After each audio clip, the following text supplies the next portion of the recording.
नमस्कार, times of Swaraj में आप सबों का स्वागत है। मैं हूं संतोष सिंह और आज हम टाइम्स ऑफ स्वराज में बात बीपीएससी परीक्षा रद्द करने को लेकर छात्रों का जो आंदोलन चल रहा है, उस आंदोलन में आए दिन जो छात्रों के द्वारा नए नए प्रयोग किए जा रहे हैं उस संदर्भ में करने जा रहे हैं।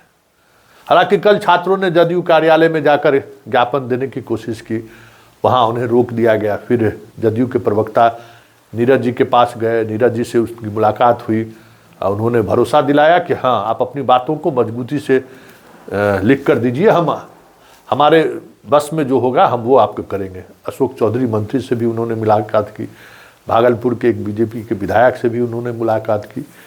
तो ये जो मुलाकात का सिलसिला कल चला, तो आज कई लोगों से हमारी बात हुई और इस आंदोलन को लेकर जो एक निगेटिव थॉट पॉलिटिशियनों के बीच में जो फैला था, उस पर एक बड़ा बदलाव हुआ है। और जदयू और बीजेपी वाले सकारात्मक रूप से आज बात कर रहे थे कि नहीं, कुछ न कुछ लगता है गड़बड़ी हुआ है। संतोष जी, हम लोगों को लग रहा था कि आप भी लगे हुए हैं, लगातार खबर चला रहे हैं, तो आप कभी कभी इमोशनल भी हो जाते हैं। किसी टॉपिक को लेकर आप इमोशनल हो जाते हैं, तो फिर लगातार उस इमोशन में आप काम करने लगते हैं। तो हम लोगों को लग रहा था शायद आप इस वजह से तो नहीं है कि भाई दिल्ली वाले लोग हैं तो आप थोड़ा उसके इमोशन में आ गए। तो मैंने कहा नहीं, ऐसा कुछ नहीं है। क्या आपको क्या लगा? तो नहीं, ये देखिए, ये तो तरीका है ना, ये तरीका हमको थोड़ा अलग लगा। और जो जिन छात्रों से हमारी मुलाकात हुई, लगा कि नहीं, वो लोग पढ़ने लिखने वाले लोग कि जो एक इमेज बनाया गया कि भाई ये लोग पढ़ाई लिखाई से मतलब नहीं है, ये विद्यार्थी सब इसी हल्ला हंगामा करने वाला है। तो नहीं, कल हम मिले तो लगा हमको कि नहीं, इस छात्रों में थोड़ा दम है, इन छात्रों के बारे में बात की जा सकती है। तो क्या किया जाए, क्या हो सकता है, क्या किया जाए? सब तो अपने अपने जगह पर अड़े हुए, बीपीएससी एकदम जल्दबाजी किए हुए रिजल्ट निकालने के लिए। सो इसमें बीच का रास्ता क्या हो सकता है? हमको बीच का रास्ता एक ही हो सकता है कि मुख्यमंत्री को ये बातें जो है, जो अधिकारी समझा रहे हैं ना, उन अधिकारियों को भी ये समझाइए कि बीपीएससी आखिर किसको चुनने के लिए परीक्षा बुलाया है। सिपाही बहाली करने जा रहा है, किरानी बहाली करने जा रहा है, या अधिकारी को बहाल करने जा रहा है? और इतने बड़े स्तर पर बहाली होनी है तो भाई कुछ तो आप स्टैंडर्ड का मेंटेन कीजिएगा ना। पीटी में ही अगर मान लीजिए कि अच्छे बच्चे अगर छट गए, जो छटना तय है, एक बार समझ लीजिए, पिछले बार इंटरव्यू दिया था ना, जिसको 1-2 नंबर छूट गया, हो सकता है कि इस बार पीटीओ ने पास करे। तो ऐसा क्यों संतोष जी? हमके प्रश्न पत्र का जो लेवल है ना, वो लेवल इस तरीके का दिया गया है जो कहीं न कहीं चीज़ों को इस मोड़ पर सोचने को मजबूर कर रहा है। और दूसरी बात, नॉर्मलाइजेशन से जो हंगामा शुरू हुआ, देखिए ना, और अध्यक्ष प्रेस कॉन्फ्रेंस करें या नहीं करें, जिस तरीके से कोचिंग वाले से मिले, मीडिया से बात करते हुए कहे कि अतुल प्रसाद के समय जो जिस तरीके से प्रोसेस परीक्षा का प्रणाली में बदलाव हुआ, हम यूपीएससी पैटर्न पर परीक्षा लेंगे। तो आपको उस पर कायम रहना चाहिए था। बात आप यूपीएससी पैटर्न तक की किए, आपको क्वेश्चन आप सिपाही बहाली वाला पूछ दिए। आप बताइए ना कि बीपीएससी के परीक्षा में प्रश्न पत्र भी गलत पूछा जाता है। कौन है मॉडरेटर, कौन है प्रश्न पत्र सेट करने वाला? आप ही समझिए, 4-4 क्वेश्चन दोनों में रद्द है। और 4-4 के अलावा 15 ऐसे क्वेश्चन पहले परीक्षा में भी है जो एनसीईआरटी के बुक से इतर उसका रिजल्ट परिणाम, मतलब आंसर ये कह रहे हैं। भाई कोई तो गंगा होगा, गंगोत्री होगा, जिसको आप मानिएगा।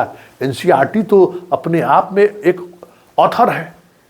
आप एनसीईआरटी को कैसे डिनाई कर सकते हैं? कोई कोचिंग संस्थान का किसी का पासपोर्ट में या किसी ऐसे किताब में आप देख लिए, कोई इस तरीके का किताब है, उसमें आपने पढ़ लिया, दिखा दिया, तो इससे नहीं होगा ना। और उस वजह से आप क्वेश्चन को कह रहे हैं कि नहीं, जो मेरा सवाल है वो सही है।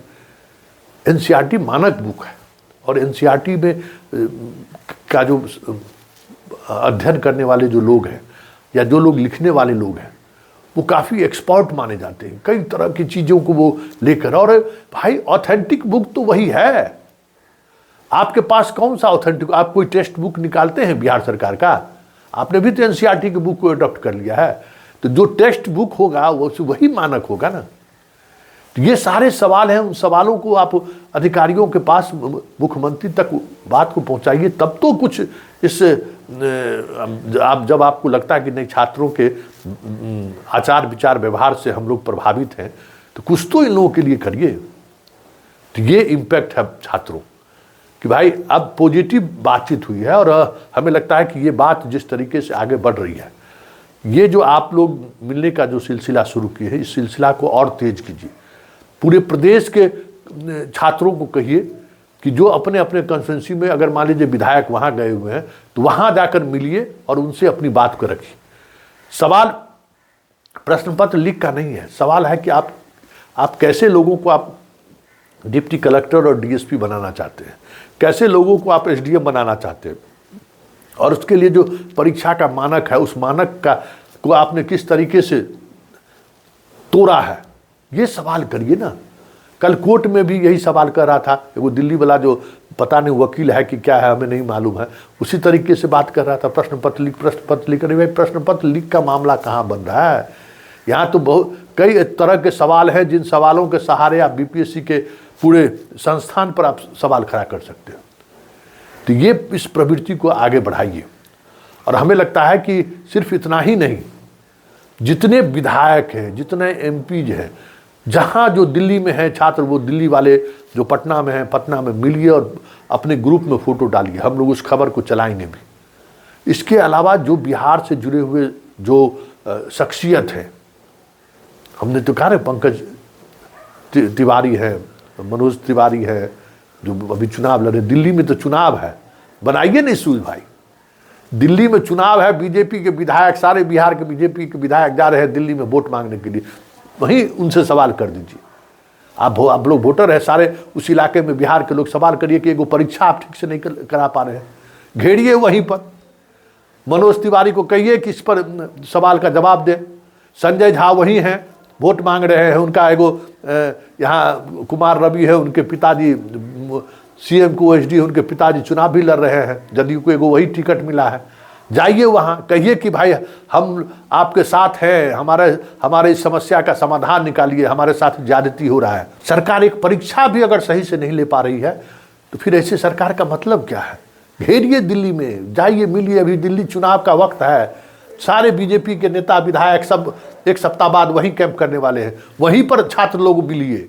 मुखर्जी नगर से लेके इंदिरा विहार से लेके संगम विहार से लेके कंकर बाग, क्या करोल बाग से लेके हर जगह बिहार के लोग हैं। उनको कहिए कि क्या करा रहे हैं आप, देखिए हम लोग यहाँ पढ़ाई कर रहे हैं, मेहनत कर रहे हैं, और एक परीक्षा भी आप सही से नहीं ले पा रहे हैं। जब आप ये सवाल करेंगे तो हमें लगता है कि सरकार दबाव में आएगी, क्योंकि आपका तरीका ही ऐसा है जो किसी भी नेता हो, ब्यूरोक्रेट्स हो, साहित्यकार हो, सोशल वर्कर हो, वो आपके इस तरीके की वजह से हमें लगता है कि वो आपका सम्मान करने लगेंगे, आपकी बात को गंभीरता से लेने लगेंगे। इसलिए इन चीज़ों पर आप गौर करिए। आप जो ये जो एक अलग तरीके का सत्याग्रह की शुरुआत आपने जो की है, उसका वाकई में बहुत ही पॉजिटिव इम्पैक्ट पड़ा है। बस इसको आगे बढ़ाते रहना है, परिणाम आपका चरण चूमेगा जरूर।